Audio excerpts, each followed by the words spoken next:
প্রধানমন্ত্রী নরেন্দ্র মোদীর ভাষণে আমি এমন কোনো তথ্য খুঁজে পাইনি বা বক্তব্য খুঁজে পাইনি যেটা তিনি পশ্চিমবঙ্গের মাটিতে দাঁড়িয়ে এর আগে কখনো বলেননি।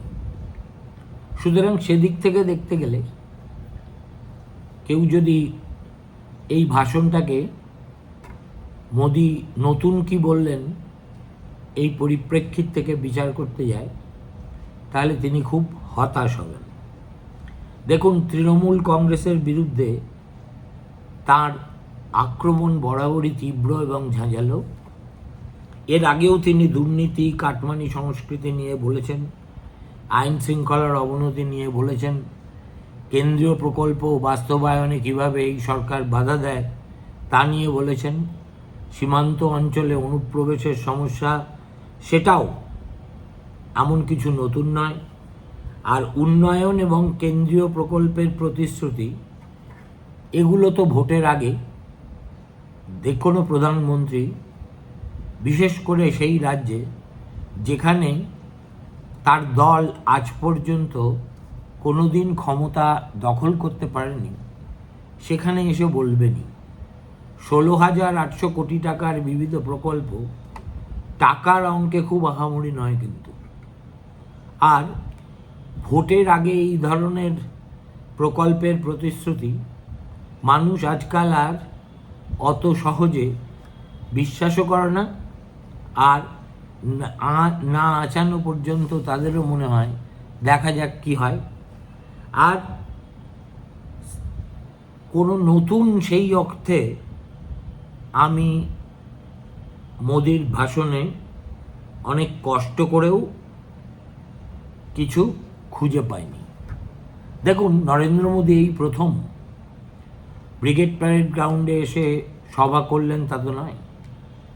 2014 সালে ভোটের আগে করেছিলেন, 19-এর ভোটের আগেও করেছিলেন, 2021-এর ভোটের আগেও করেছিলেন, এবার 2026-এর ভোটের আগে করলেন। মাঝখানে এই যে সর্বশেষ লোকসভার ভোটটা হয়ে গেল, অর্থাৎ 2024 সালে, তার আগে তিনি ব্রিগেড প্যারেডে কোনো সভা করেছেন কিনা আমার ঠিক মনে পড়ছে না।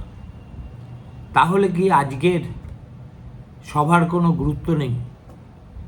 দেখুন, ব্রিগেড প্যারেড গ্রাউন্ড একদা যে কোনো রাজনৈতিক দলের সমর্থনের একটা সূচক হিসেবে আমরা দেখতাম। অর্থাৎ একটা দলের সংগঠন কতটা দৃঢ়, কতটা কমিটেড কাডার তাদের আছে ইত্যাদি বোঝার জন্য ব্রিগেড প্যারেডের জনসভা ছিল একটা মাপকাঠি। কিন্তু আজকের রাজনীতিতে ব্রিগেডের সেই সাবেক গুরুত্ব কিন্তু আর নেই। ব্রিগেড এই তো সম্ভবত আগের ভোটে কিছুদিন আগে এই যে কার্যত অদৃশ্য হয়ে যাওয়া বামপন্থীরাও কিন্তু ব্রিগেড প্যারেড গ্রাউন্ড ভর্তি করে দিয়েছিলেন। তৃণমূল কংগ্রেস চাইলে প্রতি মাসে একটা করে ব্রিগেডের সভা ডেকে সেখানে টইটম্বুর ভিড় করে দিতে পারে। প্রশ্ন হচ্ছে, তৃণমূলের সভায় ভিড় হয় প্রধানত চমকানি ধমকানির কারণে, আর বিজেপির সভায় যারা এসেছেন তারা তো আর চমকানি দেওয়ার জায়গায় ছিলেন না। সুতরাং আমরা ধরে নিতে পারি যে এই যে জনসমাবেশ সেটা বিজেপির একটা শক্তির সত্যিই বহিঃপ্রকাশ। এবং সভার বহর দেখে প্রধানমন্ত্রী তো চমৎকৃত হয়েইছেন, বিজেপিও দল হিসেবে উৎসাহিত বোধ করবে, এতে কোনো সন্দেহ নেই। তবুও শেষ বিচারে জনসভার ভিড় আর ভোটের ফলাফল যে এক জিনিস নয়, সেটা নরেন্দ্র মোদীর চাইতে ভালো কেউ জানেন না। তিনি এর আগেও যখন সভা করেছেন হয়তো এই রকম ভিড় হয়নি, একটু 19-20 হয়ে থাকলেও থাকতে পারে, কিন্তু তারপরে তারা দেখেছেন যে এত মানুষের ভিড় সভাতে হওয়া সত্ত্বেও ভোটের ফলাফলে সেটা কিন্তু প্রতিফলিত হলো না। আমার মনে হলো যে এই যে সভাটা হলো, এই সভাটাকে ঠিক কিভাবে বিশ্লেষণ করা উচিত ভাবতে ভাবতে দেখলাম যে 2021 আর 2026 দুটোই বিধানসভার ভোট। 2021-এর বিধানসভা ভোটের আগে ব্রিগেডে মোদির জনসভা, তার বক্তব্য, এবং 2026 এর মধ্যে তফাৎটা কি সেটা যদি একটু ভালো করে দেখি তাহলে আমার মনে হয় আলোচনাটা কিঞ্চিত অর্থবহ হবে। দেখুন, প্রথম সমস্যা হলো যেটা বিজেপিকে অন্য কোনো রাজ্যে ফেস করতে হয় না। হিন্দি বলয়ের প্রতিটি রাজ্যে তাদের রাজ্য স্তরে এমন সব নেতা আছেন যাদের উপর মানুষের আস্থা আছে, এবং ভোটের পরে তাদের মধ্যে কেউ একজন মুখ্যমন্ত্রী হবেন এটা মানুষে ধরেই নেয়। পশ্চিমবঙ্গের ক্ষেত্রে বিজেপির দুর্ভাগ্য হলো আজ পর্যন্ত তারা কোনো বিশ্বাসযোগ্য বাঙালি নেতৃত্ব এই রাজ্যে প্রতিষ্ঠা করতেই পারেননি। সাংগঠনিকভাবে দিলীপ ঘোষ বিজেপিকে দাঁড় করিয়েছিলেন কিছুটা, কোনো সন্দেহ নেই। বক্তা হিসেবে শ্রমিক ভট্টাচার্য ভালো, তাতেও কোনো সন্দেহ নেই। শুভেন্দু অধিকারী সংগঠক হিসেবে ভালো, এবং জনসভায় থেকে জনসভায় তিনি দৌড়ে বেড়ান। কিন্তু পশ্চিমবঙ্গের মানুষ মমতা বন্দ্যোপাধ্যায়ের বিকল্প হিসেবে এদের মধ্যে কাউকে পছন্দ করেন, এ কথা চট করে বলা যাবে না। এই বোঝার সঙ্গে শাকের আটির মতো বিজেপির আরও একটা অসুবিধা আছে, সেটা হলো এই পরিচয়ের সংকট। বিজেপিকে যতবার ভোট হয়েছে, মমতা বন্দ্যোপাধ্যায়, তৃণমূল, আইপ্যাক, এরা সবাই একটা থিমের উপরেই বিজেপিকে কোণঠাসা করার চেষ্টা করেছে, যে এটা বহিরাগতের দল, অর্থাৎ এদের সঙ্গে বাংলার মাটির কোনো সম্পর্ক নেই, বাঙালির সংস্কৃতি, ঐতিহ্য ইত্যাদির কোনো ত্রিকূলে কোনো সম্পর্ক ছিল না, আজও নেই। এরা একসময় বিজেপিকে বলা হতো বড়বাজারের পার্টি, সেই কালিমাটা হয়তো অনেকখানি মুছেছে, কিন্তু এখনো পর্যন্ত একটা 16 আনা বাঙালির কাছে অ্যাকসেপ্টেবল রাজনৈতিক দল হিসেবে বিজেপি নিজেকে প্রতিষ্ঠা করতে পেরেছে, এ কথা সম্ভবত সেই দলের নেতারাও বলবেন না। ফলে বিজেপির কাছে সবচেয়ে বড় চ্যালেঞ্জ আমার যেটা মনে হয় সেটা হলো এই বাঙালি পরিচিতিটাকে প্রতিষ্ঠা করা। শুভেন্দু অধিকারীরা বলেই থাকেন যে আমাদের দলের প্রতিষ্ঠাতা শ্যামাপ্রসাদ মুখার্জি বঙ্গসন্তান, সুতরাং বিজেপি বাঙালির দল নয়, এই কথা আহাম্মকে ছাড়া আর কেউ বলবে না। দেখুন, জন্ম তো ইজ অ্যান অ্যাক্সিডেন্ট, আর শ্যামাপ্রসাদ মুখার্জি এত অল্প বয়সে চলে গেছিলেন যে তার কোনো লাস্টিং ইম্প্যাক্ট পশ্চিমবঙ্গের রাজনীতিতে সেভাবে আর নেই বললেই চলে। অতএব একা শ্যামাপ্রসাদকে দেখিয়ে নিজেদের বাঙালি পরিচয়কে সুসংহত করা বিজেপির পক্ষে কঠিন। শ্রমিক ভট্টাচার্য সভাপতি হওয়ার পর থেকে এই বাঙালি পরিচয় প্রতিষ্ঠার একটা সচেতন চেষ্টা আমরা লক্ষ্য করছি, এবং সেই চেষ্টা কতটা সফল হয়েছে বা হয়নি তারই কিন্তু একটা পরীক্ষা হতে চলেছে 2026 বিধানসভা নির্বাচনে। শ্রমিকের নেতৃত্বাধীন বিজেপির মঞ্চে প্রথম দেখলাম রামের ছবির বদলে মা কালীর ছবি এলো। স্বয়ং প্রধানমন্ত্রী এসে একটি বারের জন্য জয় শ্রীরাম ইত্যাদি ধ্বনি দিলেন না, মা কালীর কথা বললেন। এবং তারপরে যত নেতা এসছেন, বক্তৃতা দিয়েছেন, তারা সবাই হয় কালীকে ইনভোক করেছেন, নয় বাঙালির প্রিয় যত দেবদেবী আছে তাদের কথা বলেছেন। আজকে এই যে মোদির মঞ্চটাকে দক্ষিণেশ্বরের মন্দিরের আদলে তৈরি করা হয়েছিল, সেটাও কিন্তু জনগণকে এই বার্তাটা পৌঁছে দেওয়ার উদ্দেশ্যেই যে বিজেপি পুরোদস্তুর বাঙালির দল। আর মোদিও তার ভাষণে সাধ্যমতো কথা বলেছেন যে তারা বাংলার পুরনো যে সাংস্কৃতিক ঐতিহ্য, আর্থিক সাফল্য এবং সবচেয়ে বড় কথা তিনি নাম করলেন যাদের, তারা প্রত্যেকেই বাঙালির হৃদয়ের আইকন।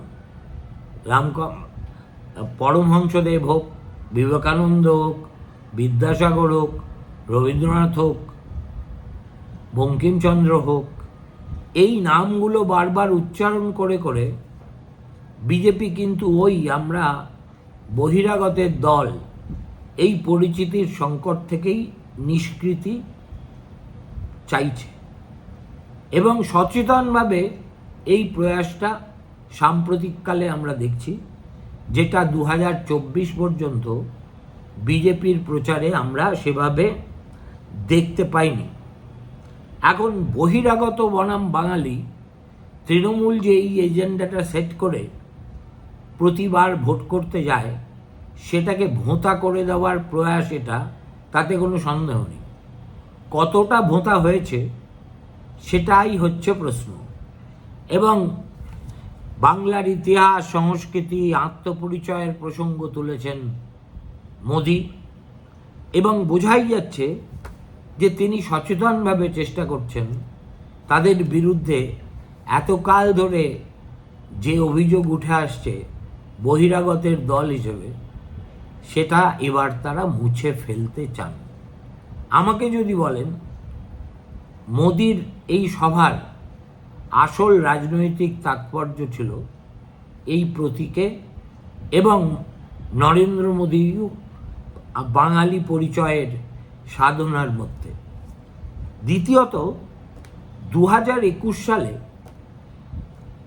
নরেন্দ্র মোদীর প্রচার ছিল এর চাইতে অনেক বেশি ঝাঁঝালো এবং আক্রমণাত্মক। তারা ধরেই নিয়েছিলেন যে তারা ক্ষমতায় এসে গেছেন, এবং এই রকম একটা ধারণা থেকে একটা রাজনৈতিক দল যে ভাষায় কথা বলে, তখন নরেন্দ্র মোদী সহ বিজেপি নেতৃত্বের মুখে আমরা সেই ভাষাই শুনেছি। এবং তখন তিনি আমাদের মুখ্যমন্ত্রীকে সরাসরি আক্রমণ করেছিলেন, ব্যক্তিগত আক্রমণও করেছিলেন। দিদি দিদি বলে ডাক এই ব্রিগেড প্যারেড গ্রাউন্ডেই সম্ভবত ধ্বনিত হয়েছিল। এখন দিদি ও দিদির সরকার, এই ফ্রেমে বন্দী ছিল তার প্রচার।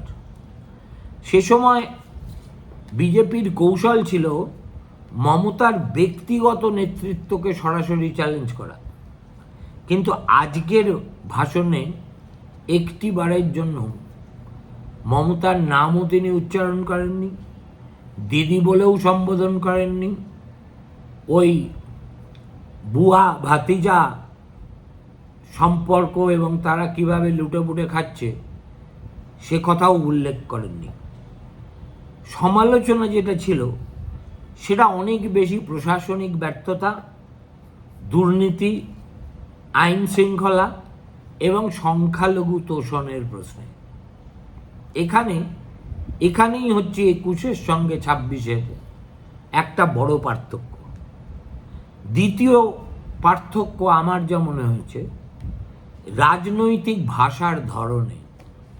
21 সালে বিজেপির প্রচারের মূল স্লোগান ছিল আসল পরিবর্তন অথবা সোনার বাংলা। ভাষণের লক্ষ্য ছিল ক্ষমতা দখলের আত্মবিশ্বাস দেখানো, যেন পরিবর্তন নিশ্চিত, ভাষণ শেষ হবে আর তারা ক্ষমতায় আসবেন।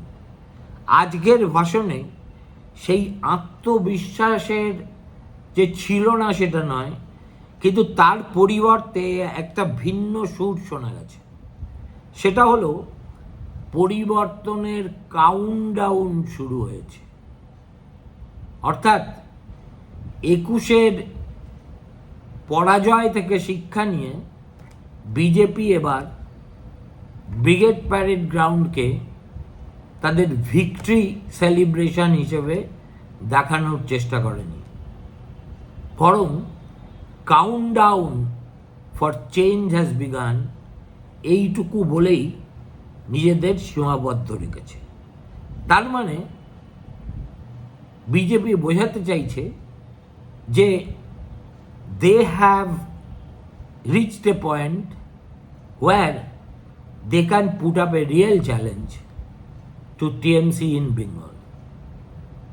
সুতরাং এই দু বছরের বক্তৃতার ভাষার ধরনের এই পার্থক্যটাও সত্যি উল্লেখ করার মতো। আর বাঙালি পরিচয়ের ব্যবহারের প্রশ্ন তো আমি বললামই। চতুর্থ যে পার্থক্য আমার চোখে পড়েছে সেটা হলো এক ধরনের রাজনৈতিক বাস্তবতার উপলব্ধি।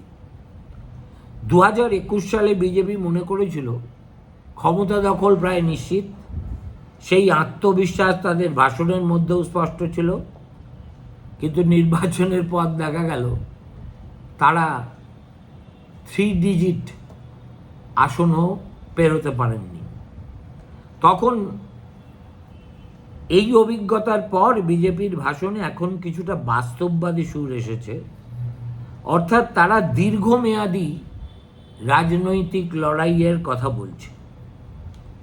আরেকটা পার্থক্য যেটা আমি দেখলাম সেটা হচ্ছে রাজ্যের রাজনীতি বনাম জাতীয় রাজনীতি।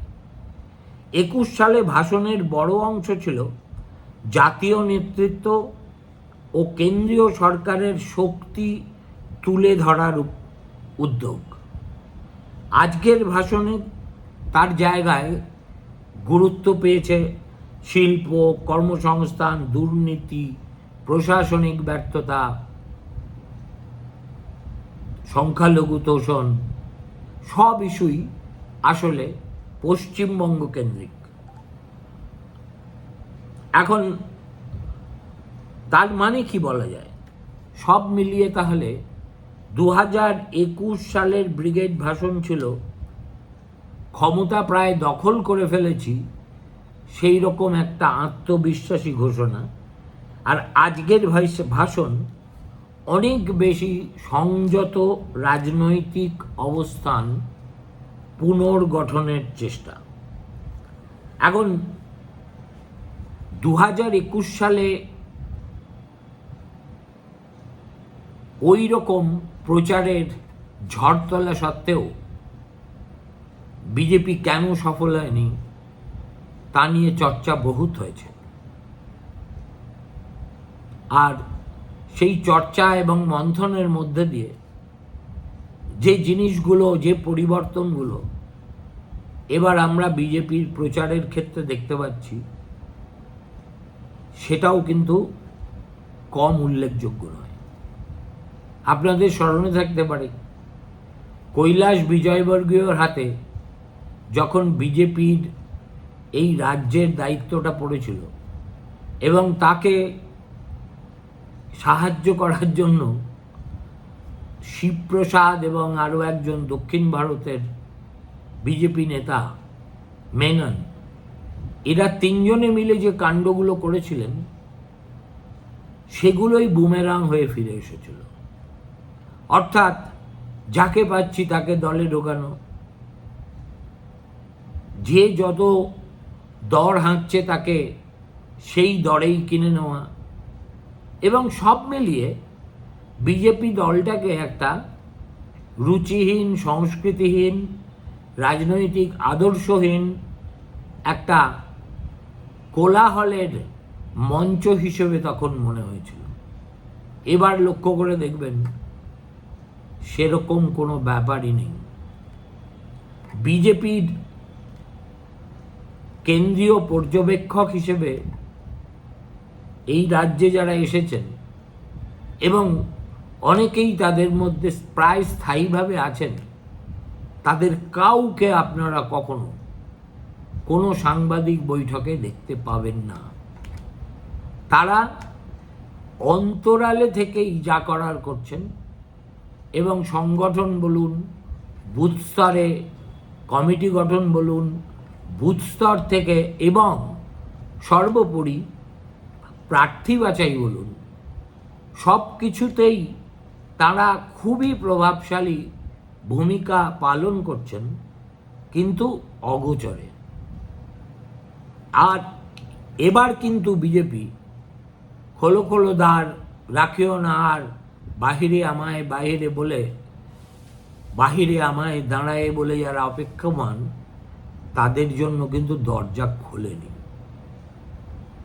হ্যাঁ, দু চারজন এর মধ্যেও হয়তো এসেছেন, কিন্তু এলেই টিকিট পাবেন এই প্রতিশ্রুতি দিয়ে কৈলাস বিজয়বর্গীর আমলে বিজেপি যা করেছিল, সেই ভুল থেকে বিজেপি অবশ্যই শিক্ষা নিয়েছে। সুতরাং যেভাবে আজকে মোদি বিষয়টা প্রেজেন্ট করলেন, সেটা হলো যে বাংলায় এবার পরিবর্তনের কাউন্টডাউন শুরু হয়েছে।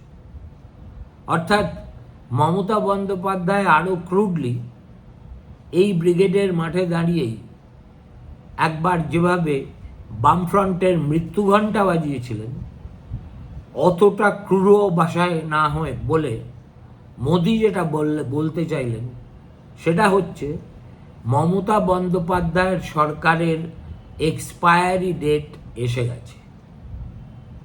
দেখা যাক আগামী দিনগুলোয় মোদির এই প্রত্যয় সত্যিই কতটা বাস্তবায়িত হয়। নমস্কার, ভালো থাকবেন।